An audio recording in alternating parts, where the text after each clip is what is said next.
नमस्कार मंडळी, श्री स्वामी समर्थ. 3.5 मुहूर्तांपैकी एक मुहूर्त म्हणजेच गुढीपाडवा. यालाच आपण चैत्र पाडवा असे देखील म्हणतो.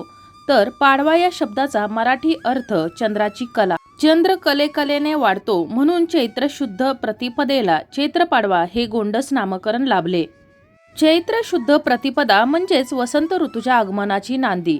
ब्रह्मपुराणानुसार महाप्रलयानंतर ब्रह्मदेवांनी चैत्र शुद्ध प्रतिपदेच्या दिवशी विश्वाची उत्पत्ती केली. या तिथीला भूतलावर नवजीवन संचालित झाले. एका पौराणिक कथेनुसार मर्यादा पुरुषोत्तम रघुपती श्री रामचंद्रांनी रावणाचा पराभव करून असुरी शक्तीचा नाश केला आणि 14 वर्षाचा वनवास संपवून माता सीतेसह ते अयोध्येत परत आले. त्या दिवशी अयोध्यावासी यांनी तोरण पताका लावून गुढी उभारून विजयोत्सव साजरा केला आणि त्या दिवसापासूनच हा गुढीपाडवा सण साजरा करण्याची प्रथा सुरू झाली. तसेच गुढीपाडवा हा 3.5 मुहूर्तांपैकी एक मुहूर्त असल्यामुळे या दिवशी मौल्यवान वस्तू खरेदी करणं अत्यंत शुभ मानलं जातं. त्याचबरोबर कोणतेही शुभ कार्य सुरू करायचं असेल तर या दिवशी सुरू केलं जातं. त्याचबरोबर या दिवशी अनेक उपाय सेवा देखील केल्या जातात. असाच एक साधा सोपा परंतु प्रभावी उपाय तुम्हाला मी आज या व्हिडिओमध्ये सांगणार आहे. तसेच यापूर्वीच्या व्हिडिओमध्ये देखील आपण गुढीपाडव्याला कोणकोणते उपाय, कोणकोणत्या सेवा करायच्या आहेत, कोणत्या चुका करू नये, तसेच गुढीला कोणत्या रंगाची साडी नेसवावी, नेसवू नये, त्याचबरोबर इतर देखील महत्त्वपूर्ण माहितीचे व्हिडिओ आपल्या चॅनलवर अपलोड झालेले आहेत. तर माहिती जाणून घेण्याकरिता चॅनलला नक्की भेट द्या. तर आपण आज या व्हिडिओमध्ये गुढीपाडव्याच्या दिवशी आपल्याला उंबराच्या झाडाची एक वस्तू घरी घेऊन यायचे आहे आणि तिची एक सेवा करून ती नेहमी आपल्या सोबत ठेवायची आहे. गुढीपाडव्याला वार येत आहे गुरुवार. गुढीपाडवा येत आहे 19 मार्च 2026 रोजी आणि वार येत आहे गुरुवार. गुरुवार हा भगवान श्री हरी विष्णूंना समर्पित वार आहे आणि त्यामुळं आपल्याला या उंबराच्या झाडाचा उपाय अवश्य करायचा आहे. आता कोणती वस्तू आपल्याला घरी घेऊन यायचं आहे, कसा उपाय करायचा आहे याविषयीची मी तुम्हाला आता माहिती सांगणारच आहे. त्यापूर्वी चॅनलवर जर नवीन असाल तर चॅनलला सबस्क्राईब करा, जेणेकरून आपले असेच येणारे नवनवीन माहितीमय आणि भक्तिमय व्हिडिओ तुमच्यापर्यंत पोहोचत राहतील. तसेच व्हिडिओ पाहताना व्हिडिओला लाईक करायला देखील विसरू नका. सनातन धर्मात वृक्षांचे महत्त्व सविस्तरपणे सांगण्यात आलं आहे. हिंदू धर्मामध्ये पिंपळ, तुळशी, शमी यासारख्या अनेक झाडांना आणि वनस्पतींना पवित्र आणि आदराचे तसेच दैवी स्थान प्राप्त झालेलं आहे. असं म्हणतात की वनस्पतींमध्ये औषधी तसेच दैवी गुण असतात. या झाडांपैकी एक झाड म्हणजेच उंबराचं झाड, त्यालाच आपण औदुंबर वृक्ष असं देखील म्हणतो. तर भगवान श्रीहरी विष्णूंनी नृसिंह अवतारात हिरण्यकश्यपूचा वध उंबरठ्यावर बसून केला. त्याच्याशी झालेल्या लढाईत नृसिंहाला जखमा झाल्या व नखांना विषबाधा झाली. त्यामुळे त्यांनी नख उंबराच्या खोडात खुपसून विषबाधेचे शमन केले आणि माता लक्ष्मीने उंबराची फळं वाटून त्याचा लेप नृसिंहाच्या जखमांना लावल्यामुळे त्या जखमांना होणारा दाह थांबला. तेव्हा भगवान श्री हरी विष्णूंनी प्रसन्न होऊन या उंबराच्या झाडाला आशीर्वाद दिला की या उंबराच्या झाडाला नेहमी फळं येत राहतील. त्याचबरोबर या उंबराच्या झाडाची जो व्यक्ती पूजा करेल तर त्याच्या सर्व इच्छा मनोकामना पूर्ण होतील. तसेच या उंबराच्या झाडामध्ये भगवान श्री हरी विष्णू आणि माता लक्ष्मी स्वतः वास करतील असा आशीर्वाद दिला आणि त्यामुळं या उंबराच्या झाडाची पूजा केल्यानं, सेवा केल्यानं भक्तांच्या सर्व इच्छा मनोकामना भगवान श्री हरी विष्णू आणि माता लक्ष्मी पूर्ण करते. तर यंदा गुढीपाडव्याला वार येत आहे गुरुवार आणि गुरुवार हा भगवान श्री हरी विष्णूंना समर्पित वार आहे. त्याचबरोबर या दिवशी माता लक्ष्मीची देखील पूजा केली जाते आणि त्यामुळं आपल्यावरची, आपल्या कुटुंबावरची सर्व संकट दूर करण्यासाठी आपल्याला या औदुंबर वृक्षाची पूजा करायची आहे, सेवा करायची आहे आणि मी जो उपाय सांगणार आहे तर तो करायचा आहे. तर हा जो उपाय आहे तर तो दिवसभरात तुम्ही या गुढीपाडव्याच्या दिवशी कधीही करू शकता. 3 सांजेपर्यंत तुम्ही हा उपाय करायचा आहे. तर हा उपाय करण्यासाठी तर आपल्याला सर्वप्रथम पूजेचं सर्व साहित्य लागणार आहे. म्हणजेच आपल्याला सर्वप्रथम तर त्या ठिकाणी जाऊन या झाडाची विधिवत पूजा सेवा करायची आहे. तर पूजा करण्यासाठी आपल्याला मोहरीच्या तेलाचा दिवा तयार करून घ्यायचा आहे. म्हणजेच गव्हाच्या पिठापासून कणिक तयार करायचे आहे, त्या कणकेचा दिवा करायचा आहे आणि त्या कणकेच्या दिव्यामध्ये तुम्हाला हे मोहरीचं तेल घालायचं आहे. जर तुम्हाला चौमुखी जर दिवा करता आला, शक्य झालं तर चौमुखी दिवा करून घ्यायचा आहे आणि एक तांब्यावर पाणी घ्यायचं आहे. जास्त घेतलं तर अतिशय उत्तम. यातील थोडंसं पाणी वाचून आपल्याला घरी परत आणायचं आहे. त्यानंतर पूजेसाठी सर्व साहित्य, धूप, दीप तसेच पिवळ्या रंगाच्या अक्षदा, पिवळ्या रंगाची फुलं, आणि पिवळ्या रंगाचा धागा देखील आपल्याला लागणार आहे। भगवान श्री हरी विष्णूंना पिवळा रंग अतिशय प्रिय आहे। त्याचबरोबर हळदी कुंकू जे काही पूजेसाठी लागणाऱ्या वस्तू आहेत तर त्या घ्यायच्या आहेत। या वृक्षाखाली जायचं आहे।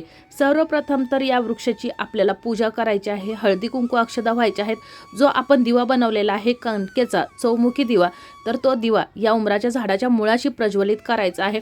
या दिव्यामध्ये अखंड 11 अक्षदा टाकायच्या आहेत, 2 अखंड लवंगा टाकायच्या आहेत, चिमूटभर हळद टाकायची आहे आणि थोडीशी पिवळी मोहरी टाकायची आहे आणि असा हा दिवा तुम्हाला या ठिकाणी प्रज्वलित करायचा आहे। आता या सर्व वस्तू तुम्ही जातानाच घरून घेऊन जायचं आहे। त्या ठिकाणी दिवा प्रज्वलित करताना या वस्तू त्या दिव्यामध्ये टाकायच्या आहेत। पूजा झाल्यानंतर या उंबराच्या झाडाला तुम्हाला 11 प्रदक्षिणा घालायच्या आहेत। प्रदक्षिणा घालताना ओम नमो भगवते वासुदेवाय नमः या मंत्राचा जप करायचा आहे। मनापासून आणि श्रद्धेने केलेली कोणतीही सेवा, कोणताही उपाय हा वाया जात नाही। त्यानंतर तुम्हाला या झाडाखाली बसून तुमच्या ज्या काही इच्छा असतील, मनोकामना असतील, ज्या काही अडचणी असतील तर त्या तुम्हाला या भगवान श्री हरी विष्णूंना, माता लक्ष्मीला सांगायच्या आहेत। कारण या उंबराच्या झाडामध्ये भगवान श्री हरी विष्णू आणि माता लक्ष्मी वास करत असते आणि 3.5 मुहूर्तांपैकी एक मुहूर्त म्हणजेच गुढीपाडवा हा अत्यंत शुभ दिवस आहे आणि या दिवशी तुम्ही जर ही सेवा केली तर ही सेवा वाया जाणार नाही। याचं तुम्हाला निश्चित फळ मिळणार आहे। जे तुम्ही या उंबराच्या झाडाला पाणी अर्पण केलेलं आहे तर त्यातील थोडंसं पाणी वाचवून तुम्हाला घरी घेऊन यायचं आहे। या पाण्यामध्ये देखील चिमूटभर हळद टाकायची आहे। त्याचबरोबर पूजा झाल्यानंतर आपल्याला हे पाणी अर्पण केल्यानंतर आपण जो धागा आणलेला होता पिवळ्या रंगाचा, तर तो धागा आपल्या उजव्या हातामध्ये घ्यायचा आहे आणि या धाग्यावरती जी काही तुमची समस्या असेल, अडचण असेल किंवा तुमची काहीही कोणतीही समस्या असेल तर ती तुम्हाला या धाग्यावरती सांगायची आहे आणि हा जो धागा आहे तर तो तुम्हाला उंबराच्या झाडाच्या एखाद्या ढांपीला बांधून टाकायचा आहे।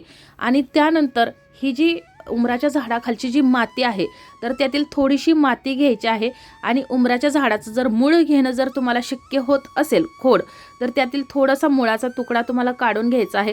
पण काही कारणास्तव तुम्हाला जर उंबराचं झाड खूप मोठं असेल आणि त्याचं जर मूळ घेता येत नसेल तर मग तुम्हाला उंबराच्या झाडाची थोडीशी ढांपी काढून घ्यायची आहे, एक ढाळी काढून घ्यायची आहे आणि या ढाळीचा आणि जी माती घेतलेली आहे तर त्या मातीचा उपाय करायचा आहे। ही माती अत्यंत पवित्र माती आहे, कारण ही उंबराच्या झाडाच्या खालची माती आहे, त्यामुळे ही माती अत्यंत पवित्र असते। त्यामुळे थोडीशी हळद घ्यायची आहे आणि ही हळद या मातीमध्ये तुम्हाला मिक्स करायची आहे आणि याचे थोडे थोडे छोटे छोटे गोळे करायचे आहेत। अगदी सुपारी एवढे करू शकता, एवढे छोटे छोटे गोळे तयार करून घ्यायचे आहेत। आणि त्यानंतर आपल्याला ही जे उंबराच्या झाडाची जी ढाळी घेतलेली आहे किंवा तुम्ही जर मूळ घेतला असेल तर अतिशय उत्तम, ते घरी घेऊन यायचं आहे। ही जी ढाळी आणलेली असेल तर ती तुम्हाला धुवून घ्यायची आहे स्वच्छ पाण्याने, गंगाजल असेल तर अतिशय उत्तम। त्यापूर्वी सर्वप्रथम तर आपल्याला जे पाणी घेऊन आलेला आहात तुम्ही तर ते पाणी संपूर्ण घरामध्ये शिंपडायचं आहे, जेणेकरून तुमच्या घरामध्ये जी नकारात्मकता, निगेटिव्हिटी जी पसरलेली आहे तर ती दूर होण्यास यामुळे मदत होणार आहे। त्यानंतर हे जे पान आहे, जे ढाळी आहे तर ती स्वच्छ धुवून घ्यायची आहे आणि त्यानंतर आपल्या देवघरासमोर बसायचं आहे आणि आपण जे मातीचे जे छोटे छोटे गोळे करून घेतलेले आहे सुपारी एवढे आणि जे आपण ढाळी आणलेली आहे उंबराच्या झाडाची, जर मूळ असेल तर अतिशय उत्तम, तर ते सर्व घेऊन देवघरासमोर बसायचं आहे। तुम्हाला पुन्हा एकदा एका प्लेटमध्ये अखंड अक्षदा घ्यायच्या आहेत। कोणताही उपाय असेल, कोणतीही सेवा असेल तर ती करण्यासाठी कायम अखंड वस्तू या घ्याव्यात, जेणेकरून आपण केलेल्या सेवेचं आपल्याला अखंड फळ प्राप्त होतं। आणि त्यानंतर तुम्हाला जी अखंड अक्षदा घेतलेल्या आहेत तर त्यावरती ही जी ढाळी आहे तर ती ठेवायची आहे। खूप मोठी जर ढाळी असेल तर त्याचे तुम्हाला छोटे छोटे तुकडे करायचे आहेत आणि ठेवायचे आहे आणि हे जे आपण मातीचे जे गोळे करून घेतलेले आहेत तर ते देखील ठेवायचे आहेत।